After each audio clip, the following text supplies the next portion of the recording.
नमस्कार साथियों, भारतीय संघीय व्यवस्था पार्ट 2 के इस वीडियो को लेकर हम आपके सामने हाजिर हैं। पिछले भाग में आपने देखा कि हमने भारतीय संसद के उच्च सदन राज्यसभा के बारे में आपको विस्तार से समझाया, जो कि प्रतियोगी परीक्षाओं में राज्यसभा से संबंधित पूछे जाने वाले समस्त प्रश्नों का उस वीडियो में हमने समावेश करने का प्रयास किया है। उसी क्रम में पार्ट 2 भारतीय संघीय व्यवस्था पार्ट 2 में आज हम आपको भारतीय संसद के द्वितीय सदन, भारतीय संसद के निम्न सदन लोकसभा के गठन के बारे में समझाएंगे। लेकिन उससे पूर्व पहले मैं पीछे के वीडियो का रिकॉल करने के लिए आपको इस डायग्राम की तरफ लेके चलूँगा, जो कि भारतीय संसद के हमारे अब तक के वीडियो में जो बताया गया है उसका एक छोटा सा समराइजेशन है। देखिए आप, भारतीय संसद, इसके 2 सदन हैं, राज्यसभा और लोकसभा। प्रतियोगी परीक्षाओं में अक्सर पूछा जाता है कि भारतीय संसद में उच्च सदन किसे कहा जाता है, तो राज्यसभा को उच्च सदन कहा जाता है, और द्वितीय सदन किसे कहा जाता है, तो द्वितीय सदन भी राज्यसभा को ही कहा जाता है। तो राज्यसभा के यहाँ 3 नाम हो गए, उच्च सदन, राज्यसभा और द्वितीय सदन। ठीक इसी क्रम में लोकसभा के भी यहाँ पर 3 नाम होते हैं, लोकसभा, निम्न सदन और प्रथम सदन। गिनती नीचे से आरंभ करने पर लोकसभा को प्रथम सदन कहा जाता है, राज्यसभा को द्वितीय सदन। आयु की दृष्टि से अध्ययन करने पर, श्रेष्ठता की दृष्टि से अध्ययन करने पर उच्च सदन राज्यसभा है, निम्न सदन लोकसभा है। लेकिन शक्तियों की दृष्टि से जब हम बात करते हैं तो ये स्थिति बिल्कुल भिन्न हो जाती है साथियों।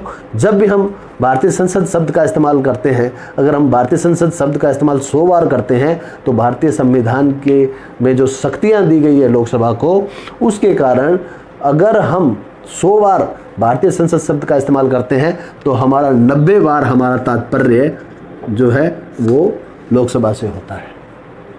भारतीय संसद का सबसे शक्तिशाली सदन किसे कहा जाता है, अगर ये प्रश्न पूछा जाए तो बिना किसी संदेह के, नो डाउट अबाउट इट, आप लोकसभा कह सकते हैं, लोकसभा का नाम ले सकते हैं।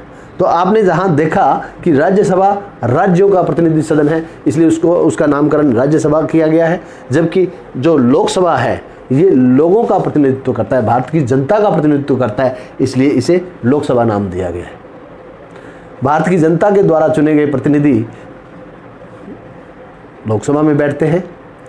लोकसभा के सदस्य संख्या, लोकसभा का सदस्य बनने के लिए जो न्यूनतम योग्यता चाहिए वो 25 वर्ष की आयु है, भारत का नागरिक होना चाहिए और किसी प्रकार का पागल या दिवालिया घोषित नहीं होना चाहिए, किसी भी न्यायालय द्वारा दंडित या सजा याफ्ता नहीं होना चाहिए, और शेष योग्यताएं जो है वो इसमें विस्तार से वर्णित की गई है, जिनके बारे में हम जानेंगे इस वीडियो में। तो साथियों, लोकसभा, भारतीय संसद के निम्न सदन लोकसभा का गठन भारतीय संविधान के अनुच्छेद 81 में बताया गया है।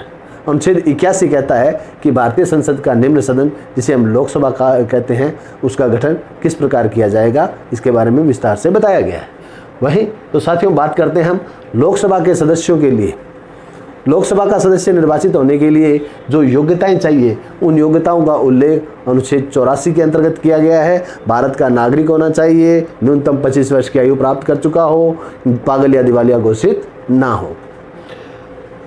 उसी क्रम में आगे हम चलते हैं कि वर्तमान समय में भारतीय संसद के निम्न सदन लोकसभा की सदस्य संख्या, तो वर्तमान संवैधानिक स्थिति के अनुसार भारतीय संसद के निम्न सदन लोकसभा की अधिकतम सदस्य संख्या 552 हो सकती है।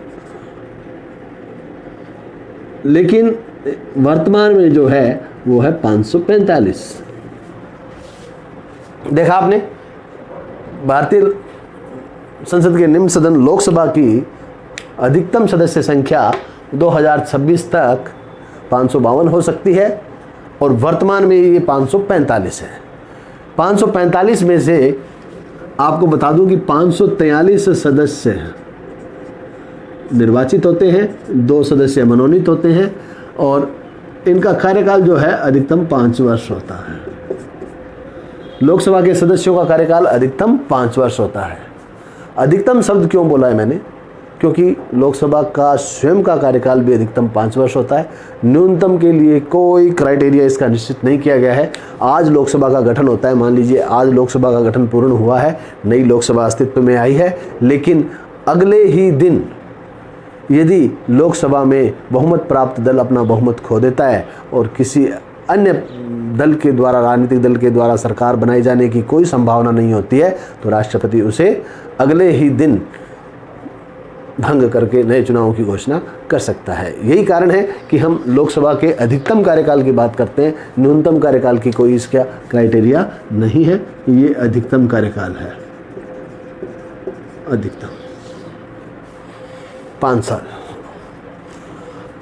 लोकसभा के अंदर यदि राष्ट्रपति को ये विदित हो कि एंग्लो इंडियन कम्युनिटी का पर्याप्त प्रतिनिधित्व नहीं है, तो राष्ट्रपति 2 आंग्ल भारतीय की नियुक्ति कर सकता है, को मनोनीत कर सकता है। लेकिन ये किसी भी प्रकार भारत के राष्ट्रपति के चुनाव में वोट देने के योग्य नहीं माने जाते हैं। जैसे राज्यसभा में जो राष्ट्रपति द्वारा 12 सदस्य मनोनीत किए जाते हैं, वो सदस्य भी राष्ट्रपति के चुनाव में मतदान नहीं कर सकते। अब है मित्रों चुनाव की विधि। लोकसभा जनप्रतिनिधि सदन है, यानी जनता के द्वारा चुने हुए प्रतिनिधि लोकसभा में बैठते हैं। इसलिए लोकसभा के सदस्यों का चुनाव कैसे होगा, इसके बारे में भारतीय संविधान में विस्तार से अनुच्छेद 83 के अंतर्गत बताया गया है। भारतीय लोकसभा का गठन वयस्क मताधिकार के आधार पर गुप्त मतदान पद्धति से किया जाता है। न्यूनतम 18 वर्ष की आयु प्राप्त व्यक्ति भारत के लोकसभा चुनाव में मतदान कर सकता है। न्यूनतम 25 वर्ष की आयु प्राप्त व्यक्ति लोकसभा के लिए अपनी उम्मीदवारी प्रस्तुत कर सकता है। जनता मतदान करती है और उन मतदान में बहुमत प्राप्त करने वाला सदस्य विजयी घोषित किया जाता है। इसे साधारण बहुमत पद्धति कहते हैं। इसमें किसी प्रकार वोटों का अनुपात निश्चित नहीं होता है। उदाहरण के लिए मान लीजिए कुल वोट 100 है और एक सदस्य को 30 वोट मिले हैं, जबकि दूसरे सदस्य को 25 मिले हैं और तीसरे सदस्य को 15 मिले हैं और चौथे सदस्य को वोट मिले हैं 10। तो कौन सा सदस्य विजयी होगा साथियों? 30 मत प्राप्त करने वाला सदस्य विजयी माना जाएगा, जबकि 70% मतदाताओं ने उसके विपक्ष में वोट दिया है, उसके विरुद्ध वोट दिया है, फिर भी वो विजयी हो जाता है। इसे लोकतंत्र का एक तरह से हास्यास्पद स्थिति माना जाता है, लेकिन साधारण बहुमत पद्धति में इसी प्रकार से लोकसभा के सदस्यों का चुनाव किया जाता है। लोकसभा के विघटन की विधि, इसके बारे में बताना चाहूँगा कि लोकसभा के विघटन की विधि भारतीय संविधान के अनुच्छेद 85 के अंदर वर्णित की गई है। लोकसभा का विघटन किन किन स्थितियों में हो सकता है?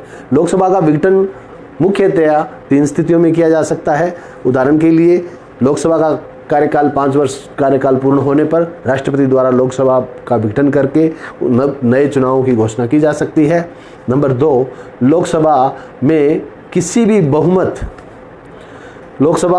दल को बहुमत प्राप्त न हो और कोई भी ऐसी परिस्थितियां निर्मित नहीं हो पा रही हो जिससे कि कोई भी राजनीतिक दल लोकसभा में बहुमत साबित कर सके और राष्ट्रपति को ये विदित हो जाए कि सिर्फ चुनाव करा करके ही लोकसभा में पुनः बहुमत का शासन स्थापित किया जा सकता है या लोकसभा में किसी दल के द्वारा बहुमत प्राप्त किया जा सकता है, तो राष्ट्रपति लोकसभा को भंग करने की सिफारिश कर सकता है, भंग कर सकता है।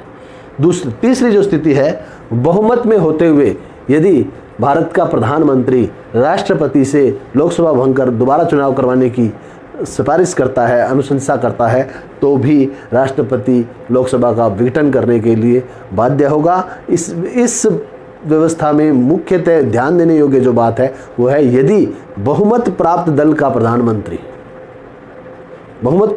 प्रधानमंत्री अगर अनुशंसा करता है तो राष्ट्रपति उस अनुशंसा को मानने के लिए बाध्य होगा। तो आपने देखा हमारा संघीय व्यवस्था पार्ट 2 में लोकसभा के गठन के बारे में आपने विस्तार से इसको सुना। तो मित्रों, ये वीडियो आपको पसंद आया होगा। धन्यवाद।